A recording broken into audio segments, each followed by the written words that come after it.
Hello, everybody. With so many people getting COVID, I'm going to have to go back to recording daily lessons and putting them on my YouTube account because there's just too many people to play catch up. Okay, and I'm going to try to get a 50-minute lesson done in 25 minutes. So get ready. I'm also anticipating the custodians coming over the PA telling everybody that they're going to lock the building up pretty soon because I'm recording this after 10 o'clock on Wednesday night. This is the lesson for the last day in March. And this was a two-sided handout I gave to people. It looks like this on the front and this on the back.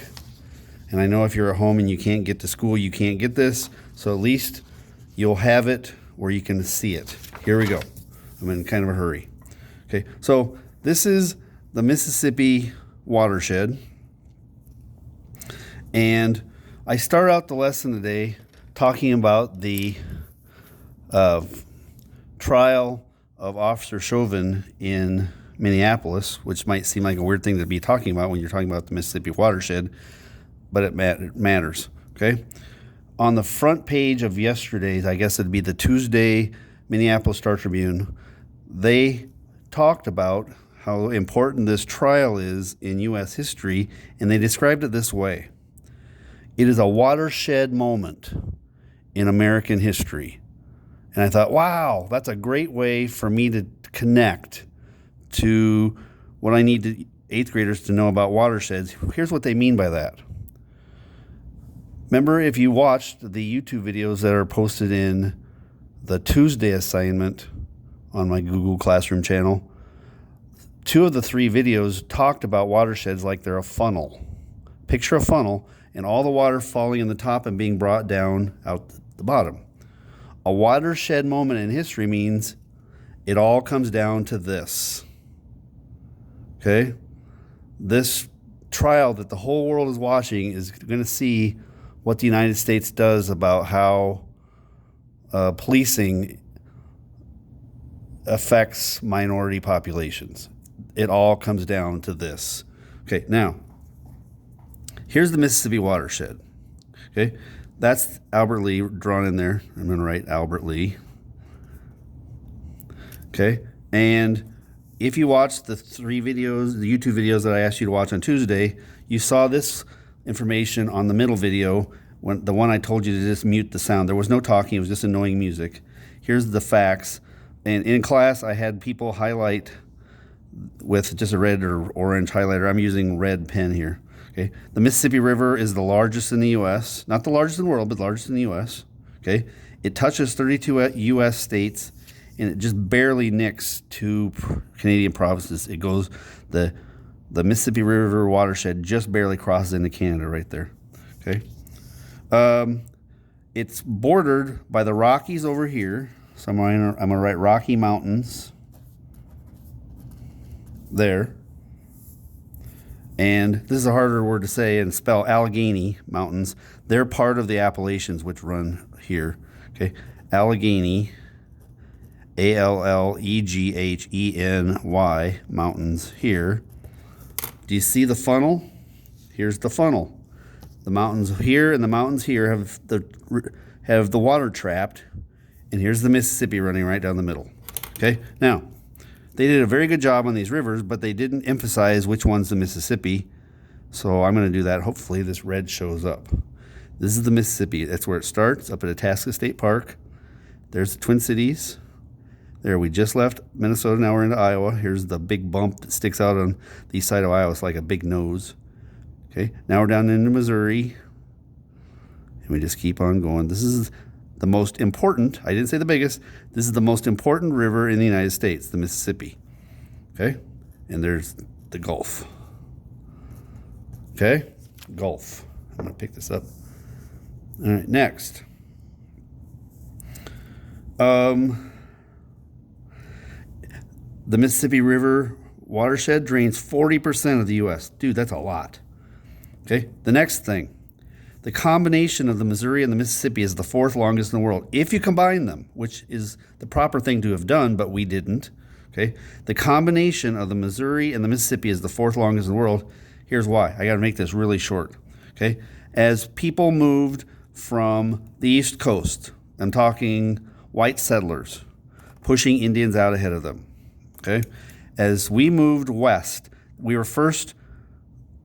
America was first held in by this mountain ridge. After we got over it and saw all this land that could be taken if we got rid of the Indians, okay, that's basically what happened. They began to look for a political boundary to use in claims against other countries that were also calling dibs on different parts of North America. Okay, Canada up here was British and French claims. Down here, some French. Okay, Spanish. Okay, anyway, I had somebody say, "Hey, where's California?" Well, it's all the way over here on the left edge. This isn't a U.S. map. This is just about the Mississippi Watershed. As settlers moved west, it was an obvious political border to use the Mississippi River. And everybody assumed since it was big, they assumed it was the biggest and the most important. Well, no. They also assumed that it went up into Canada. That was the perfect border from north to south that we would just say, the United States will just stop at the Mississippi River. Okay? They didn't know what was beyond it at all. Everybody assumed the Mississippi River started in Canada. They were wrong. If they would have asked the Indians would have told them. Okay? It starts up here at Itasca State Park, which is Minnesota's #1 state park. It's one of the best state parks in the whole country. Okay? It's our #1. That's where the Mississippi River starts. When white explorers were sent to find the source of the Mississippi and they hired Indian guys to take them there, they were underwhelmed. This is it? Okay? Because it wasn't that dramatic. Okay, now, later on, as we went past the Mississippi, the Indians knew, but we didn't bother to ask them. We didn't know about the Missouri River and how important it is. Look where the Mississippi River is, okay? All the way up here. Nature and the Indians could have told us the Mississippi is not the biggest river. It's not the most important. That's Montana. Now I'm in North Dakota. Okay. Now in Nebraska, going down Iowa, crossing into Missouri. Boom. See this point right here? That's where the Missouri meets the Mississippi. If you go to St. Louis to see this, you see two big rivers turning into a huge river. This is a very muddy river. This is a very muddy river. This is a cleaner river. Just using your eyeballs, you can tell that the Mississippi is joining the bigger river. The real river starts here in the Rockies and goes down to the Gulf of Mexico. The Missouri is really the big river, but politics and us moving this way said the Mississippi was the most important. If you look at it, the Mississippi is the biggest tributary of the Missouri. Some people have proposed the silly-sounding compromise name of calling it the Mississippi. That's combining Missouri and Mississippi, okay? That's a big river, the 4th longest in the world. All right, next. Let me see if there's anything else I want to write on this page. Nope, all right, got to move along, okay? The custodians still haven't blasted over the PA. Okay, now, I think the ink comes through, so I'm going to switch to a different side. All right, I'm back. This is the other side without the red ink bleeding through. This is the same note sheet, other side. All right, now, hopefully you recognize this. Now I'm going to back my camera up a little bit so you can see the whole thing. All right, now, this is obviously Minnesota and Iowa. This dot is Albert Lea. This dot is Austin. How come Austin floods and Albert Lea doesn't? Because there's a river running through Austin, plus 2 creeks I didn't put on here, okay? The bigger of these 2 rivers is this river, okay? This is our Shell Rock River that starts at the bottom of Albert Lea Lake. That's the Shell Rock River. It doesn't run very far. It's almost all in Iowa. This is the Cedar River, which does start in Minnesota. Where they join, the Cedar is bigger, so the Shell Rock is said to be a tributary of it. So this is the Cedar River here too, okay? The reason I included this river is this is the Iowa River.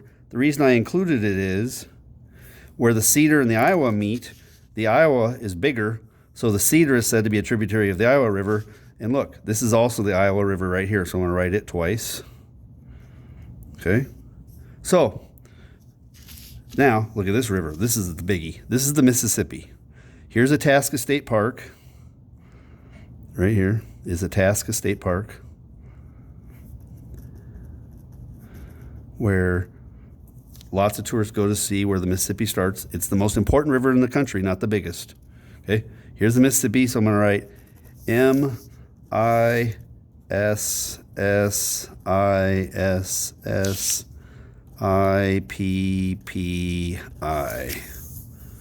Mississippi. Now, this is the Mississippi River flowing down here to the Gulf. It's got a long way to go. That's the Gulf of Mexico. Okay? Now, look. If I asked you on a test or quiz question, I wonder if you'd do that. Yeah. Describe all the rivers, the stuff that we wash, brush, and flush. Name me all the rivers that our wastewater flows through to get to the Gulf of Mexico. Your answer would be the Shell Rock, then the Cedar, then the Iowa River. From here to here's the Iowa River, then the Mississippi. So that's 4 rivers: Shell Rock, Cedar, Iowa, Mississippi. And the Mississippi makes it all the way down to the Gulf of Mexico. Okay? Now, this is about other rivers too. Basically, any squiggly line you see on here is a river. Okay? All right. Here is the Twin Cities. So I'm going to do a big dot there. Big cities need rivers. And that I'm going to write Twin Cities. Okay?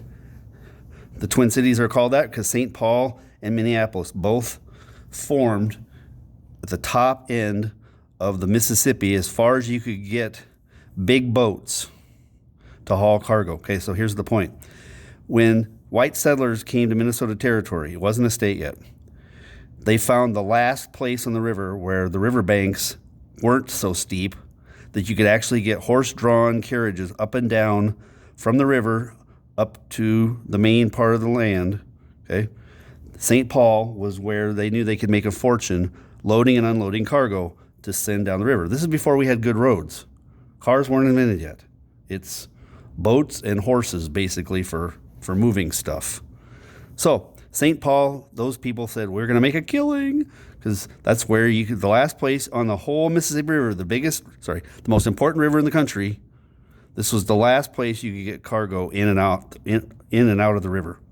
Now, St. Paul was pretty sure they had it made. But a few people went farther upstream to where Minneapolis is now, where the waterfalls are. They realized they could make more money off a waterfall than loading and unloading cargo. Minneapolis had the waterfalls, which powered dozens of flour mills. And for over a century, Minneapolis was the capital of flour mills in the whole world. We fed the world its bread because the power of the Mississippi coming over the waterfalls powered all kinds of mills. Okay, that's important. Now, this river right here, it actually starts right there. I'm going to write divide. This is the Minnesota River.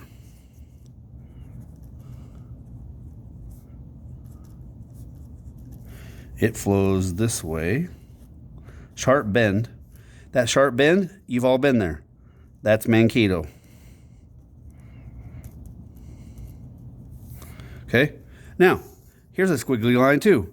There's a very high ridge right here where 2 important rivers separate from them. I shouldn't say separate because they never are together, but they are, the divide keeps water, it has to decide if it's going to go Minnesota River to go to the Gulf of Mexico. If it goes on this side, it's the Red River, and it heads to Canada.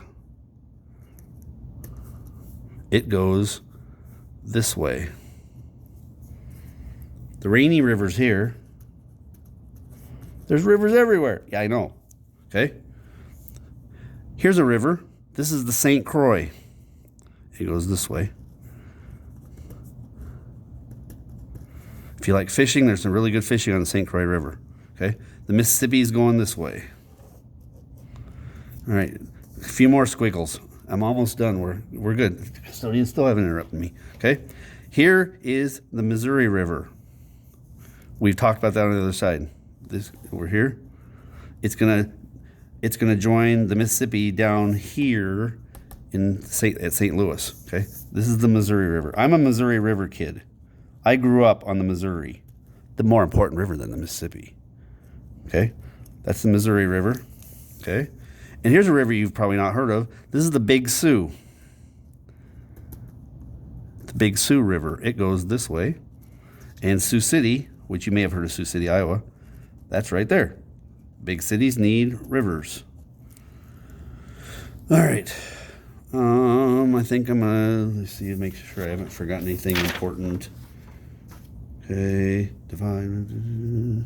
Okay, tell yourself rivers make good borders. I'm gonna hit stop and get this on YouTube.